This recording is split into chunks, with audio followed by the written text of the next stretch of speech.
Hi ಸ್ನೇಹಿತರೆ, welcome to our channel Mithun Raj ಅಡುಗೆ ಮನೆ. ಇವತ್ತಿನ ವಿಡಿಯೋದಲ್ಲಿ ಸ್ಪೆಷಲ್ ಆಗಿ ನಾನು ಮೊಟ್ಟೆ ಗ್ರೇವಿ ಮಾಡ್ತಾ ಇದ್ದೀನಿ.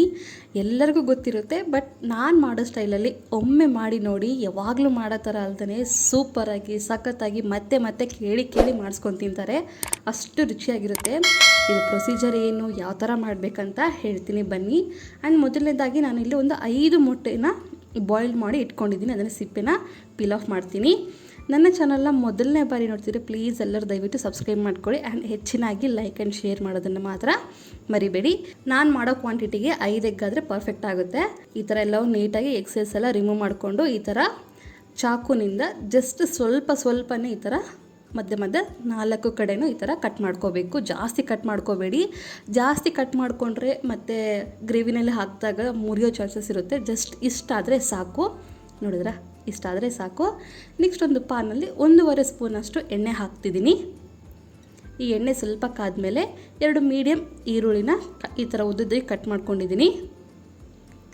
ಇದು ಗೋಲ್ಡನ್ ಕಲರ್ ಬರೋವರೆಗೂ ಫ್ರೈ ಮಾಡಬೇಕು. ಕಂಪ್ಲೀಟಾಗಿ ಗೋಲ್ಡನ್ ಕಲರ್ ಆಗಬೇಕು, ನೀಟಾಗಿ ಫ್ರೈ ಆಗಬೇಕು. ಅಲ್ಲಿವರೆಗೂ ನಾವು ಫ್ರೈ ಮಾಡ್ಕೋಬೇಕಾಗುತ್ತೆ. ಯಾಕಂದರೆ ಇದನ್ನು ಮಿಕ್ಸಿ ಮಾಡ್ಕೋಬೇಕು. ಇದರಿಂದಲೇ ನಮಗೆ ಗ್ರೇವಿ ರೆಡಿ ಆಗುತ್ತೆ. ನೋಡಿದ್ರೆ ಇಷ್ಟಾದರೆ ಸಾಕು. ನೆನಪಿರಲಿ, ಐ ಫ್ಲೇಮಲ್ಲಿ ಇಟ್ಕೊಂಡು ಮಾಡ್ಕೋಬೇಡಿ, ಒತ್ತೋಗ್ಬಿಡುತ್ತೆ. ಒತ್ತೋಗ್ಲಾರ್ದಂಗೆ ನೀಟಾಗಿ ಮೀಡಿಯಮ್ ಫ್ಲೇಮ್ ಅಥವಾ ಲೋ ಫ್ಲೇಮಲ್ಲಿ ಇಟ್ಕೊಂಡು ಈ ಥರ ಗೋಲ್ಡನ್ ಕಲರ್ ಬರೋವರೆಗೂ ಫ್ರೈ ಮಾಡ್ಕೊಳ್ಳಿ. ಗ್ಯಾಸ್ ಆಫ್ ಮಾಡಿಬಿಟ್ಟು ಸ್ವಲ್ಪ ಆರೋಕ್ಕೆ ಬಿಡ್ತೀನಿ. ಆರಿದ ಮೇಲೆ ಇದನ್ನು ಒಂದು ಮಿಕ್ಸಿ ಜಾರಲ್ಲಿ ಹಾಕ್ಕೊತೀನಿ. ನೆಕ್ಸ್ಟ್ ಇದಕ್ಕೆ ಸ್ವಲ್ಪ ಶುಂಠಿ ಹಾಕ್ಕೊತೀನಿ. ನೆಕ್ಸ್ಟು ಸಿಪ್ಪೆ ತೆಗೆದಿರುವಂಥ ಒಂದು 6-7 ಬೆಳ್ಳುಳ್ಳಿನ ಕೂಡ ಹಾಕ್ಕೊತೀನಿ. ನೆಕ್ಸ್ಟ್ ಇಲ್ಲಿ ಎಕ್ಸ್ಟ್ರಾ ರುಚಿ ಬರಬೇಕಂತ ಗೋಡಂಬಿನ ಕೂಡ ಹಾಕ್ಕೊತೀನಿ. ಒಂದು 6-7 ಮಸಾಲೆ ಕೂಡ ಇಲ್ಲೇ ಹಾಕ್ಬಿಡ್ತೀನಿ. ಚಕ್ಕೆ ಮತ್ತು ಲವಂಗ ಮತ್ತು ಏಲಕ್ಕಿ ಕೂಡ ಹಾಕ್ತೀನಿ, ಒಂದು 3. ನೆಕ್ಸ್ಟು ಒಂದು ಮೀಡಿಯಮ್ ಟೊಮೊಟೊನ ಕಟ್ ಮಾಡಿಕೊಂಡು ಹಾಕಿದ್ದೀನಿ. ನೆಕ್ಸ್ಟು ಸ್ವಲ್ಪ ಕೊತ್ತಂಬರಿ. ನಮಗೆ ಮಿಕ್ಸಿ ಮಾಡೋಕ್ಕೆ ನೀರು ಅವಶ್ಯಕತೆ ಇದ್ದರೆ ಮಾತ್ರ ಹಾಕ್ಕೊಳ್ಳಿ, ಇಲ್ಲಾಂದರೆ ಬೇಡ. ಯಾಕಂದರೆ ಟೊಮೊಟೊದಲ್ಲಿ ನೀರು ಇರುತ್ತಲ್ಲ, ನೀರಿನ ಅಂಶ ಅಷ್ಟೇ ಸಾಕು. ಬೇಕಂದರೆ ಹಾಕ್ಕೊಂಡು ಈ ಥರ ಪೇಸ್ಟ್ ಥರ ಮಾಡಿಕೊಂಡ್ರೆ ಚೆನ್ನಾಗಿರುತ್ತೆ. ನೆಕ್ಸ್ಟ್ ಅದೇ ಪಾನಲ್ಲಿ 1 ಸ್ಪೂನಷ್ಟು ಎಣ್ಣೆ ಹಾಕಿ, ಒಂದು ಸ್ವಲ್ಪ ಅರಿಶಿನ ಪುಡಿ, ಖಾರದ ಪುಡಿ, ಉಪ್ಪು ಹಾಕಿ ಇವಾಗ ಎಗ್ಗನ್ನು ಫ್ರೈ ಮಾಡ್ಕೋಬೇಕು ನಾವು. ನೆನಪಿರಲಿ, ಈ ರೀತಿ ಮಾಡೋದ್ರಿಂದ ಇನ್ನೂ ಎಕ್ಸ್ಟ್ರಾ ಟೇಸ್ಟ್ ಅಂತ ಹೇಳ್ಬೋದು. ಇವಾಗ ಎಗ್ ಹಾಕ್ಕೊತೀನಿ ನಾನು ಸ್ವಲ್ಪ ಫ್ರೈ ಮಾಡ್ಕೊಂಡ್ಮೇಲೆ. ನೆನಪಿರಲಿ, ತುಂಬ ಕಾಯಬಾರ್ದು ಎಣ್ಣೆ, ಯಾಕಂದರೆ ಎಗ್ಗು ಸಿಡಿಯೋ ಚಾನ್ಸಸ್ ಇರುತ್ತೆ. ಅದಕ್ಕೋಸ್ಕರ ಆದಷ್ಟು ಲೋ ಫ್ಲೇಮಲ್ಲಿ ಇಟ್ಕೊಂಡೆ ಫ್ರೈ ಮಾಡ್ಕೊತ ಹೋಗಿ. ಈ ಥರ ಅದು ಸ್ವಲ್ಪ ಬಣ್ಣ ಚೇಂಜ್ ಆಗಬೇಕು. ಕಲರ್ ಚೇಂಜ್ ಆದಮೇಲೆ ನೋಡಿದ್ರೆ ಈ ಥರ ರೋಸ್ಟ್ ಥರ ಆಗುತ್ತೆ ಎಗ್ಗು. ಇಷ್ಟಾದರೆ ಸಾಕು. ಇವಾಗ ಇದನ್ನ ಒಂದು ಪ್ಲೇಟಲ್ಲಿ ಹಾಕ್ಕೊತೀನಿ. ಪ್ರಾಸೆಸ್ ಲೆಂತಿ ಆಗ್ಬೋದು, ಬಟ್ ಟೇಸ್ಟ್ ಮಾತ್ರ ಸೂಪರ್ ಅಂತ ಹೇಳ್ಬೋದು. ಅದೇ ಕಡಾಯಲ್ಲಿ ಒಂದು 2 ಸ್ಪೂನಷ್ಟು ಎಣ್ಣೆ ಹಾಕ್ತಿದ್ದೀನಿ. ನೆಕ್ಸ್ಟು 1 ಸ್ಪೂನಷ್ಟು ಜೀರಿಗೆ, 1-2 ಬಿರಿಯಾನಿ ಎಲೆ ಹಾಕ್ತಿದ್ದೀನಿ. ಸ್ವಲ್ಪ ಕೈ ಆಡಿಸ್ಬಿಟ್ಟು ನಂತರ ಇದಕ್ಕೆ ಆಲ್ರೆಡಿ ರೆಡಿ ಮಾಡ್ಕೊಂಡಿರುವ ರುಬ್ಬಿರುವಂಥ ಪೇಸ್ಟನ್ನು ಹಾಕ್ಕೊತೀನಿ ನಾನು.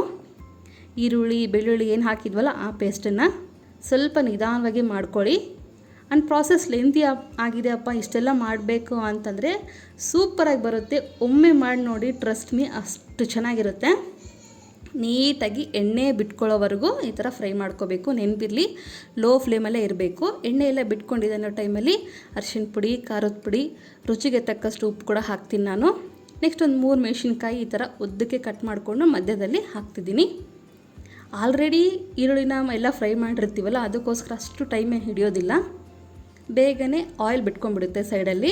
ನೆಕ್ಸ್ಟ್ ಇದಕ್ಕೆ ಒಂದು 3 ಸ್ಪೂನಷ್ಟು ಮೊಸರು ಹಾಕ್ತಿದ್ದೀನಿ. ಮೊಸರು ಹಾಕಬೇಕಾದ್ರೆ ಸಿಮ್ಮಲ್ಲಿ ಇರಬೇಕು ಗ್ಯಾಸು, ನೆನಪಿಟ್ಕೊಳ್ಳಿ. ಮೊಸರು ಹಾಕಿದ ಮೇಲೆ ಇನ್ನೊಂದ್ಸರಿ ನೀಟಾಗಿ ಕಲಿಸ್ಕೊತೀನಿ. ಮೊಸರು ಹಾಕೋದ್ರಿಂದ ಇನ್ನೂ ಎಕ್ಸ್ಟ್ರಾ ಟೇಸ್ಟ್ ಬರುತ್ತೆ. ಮೆಣಸಿನ್ಕಾಯಿ ಹಾಕಿರ್ತೀವಿ, ಖಾರ ಹಾಕಿರ್ತೀವಿ, ಈ ಮೊಸರು ಹಾಕಿಬಿಟ್ರೆ ಈಕ್ವಲ್ ಆಗಿಬಿಡುತ್ತೆ. ಉಪ್ಪು ನೀವು ನೋಡಿ ಹಾಕ್ಕೊಳ್ಳಿ. ನೆಕ್ಸ್ಟ್ ಇದಕ್ಕೆ ಧನಿಯಾ ಪುಡಿ ಕೂಡ ಆ್ಯಡ್ ಮಾಡ್ಕೊತೀನಿ. ನೋಡಿದ್ರೆ ಎಣ್ಣೆ ಯಾವ ಥರ ಸೈಡಲ್ಲಿ ಬಿಟ್ಕೊತಾ ಬಂದಿದೆ. ನಾನು ಫಸ್ಟಿಗೆ ಈರುಳ್ಳಿನ ಫ್ರೈ ಮಾಡೋದ್ರಿಂದ ಈ ಥರ ಇಷ್ಟೆಲ್ಲ ಸೂಪರಾಗಿ ಸಖತ್ತಾಗಿ ಬರುತ್ತೆ. ಎಣ್ಣೆ ಎಲ್ಲ ಸೈಡಲ್ಲಿ ಬಿಟ್ಕೊಂಡಿದೆ ಅನ್ನೋ ಟೈಮಲ್ಲಿ ಇವಾಗ ಎಗ್ಗನ್ನ ಹಾಕ್ಕೊತೀನಿ ನಾನು. ಒಂದೊಂದಾಗಿ ಹಾಕ್ಕೊತೀನಿ. ಎಣ್ಣೆ ಎಲ್ಲ ನೋಡಿ ಯಾವ ಥರ ಬಿಟ್ಕೊಂಡಿದೆ ಅಲ್ವಾ. ಇವಾಗ ಸ್ವಲ್ಪ ನೀರು ಹಾಕಿಬಿಟ್ಟು ಇನ್ನೊಂದ್ಸರಿ ಕಲಿಸ್ಕೊತೀನಿ. ಸ್ವಲ್ಪ ಮಾತ್ರ ಹಾಕ್ಕೊಳ್ಳಿ, ನೆಕ್ಸ್ಟ್ ಮತ್ತೆ ಆಮೇಲೆ ಹಾಕ್ಕೊಳ್ಳೋಣಂತೆ.